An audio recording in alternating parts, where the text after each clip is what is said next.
Assalamu alaikum wa rahmatullahi ta'ala wa barakatuhu masu kallon mu da sauraron mu a yau ma kamar kullum a wannan tasha ta mai albarka muna tare da ɗaliba wacce a satin da ya gabata ta yi mana karatun alkur'ani inda muka sake dawo da su domin su zo su ƙara karanta mana alkur'ani mai girma za kuma mu so mu ƙara jin sunanta daga bakinta insha Allah. Sunan ki wane?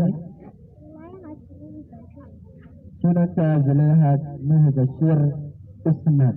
Malama Zulaihat ko ɗaliba Zulaihat Nuhu Bashir za ta karanto mana alkur'ani mai girma yanzu insha Allah daga cikin alkur'ani mai girma. Bismillah.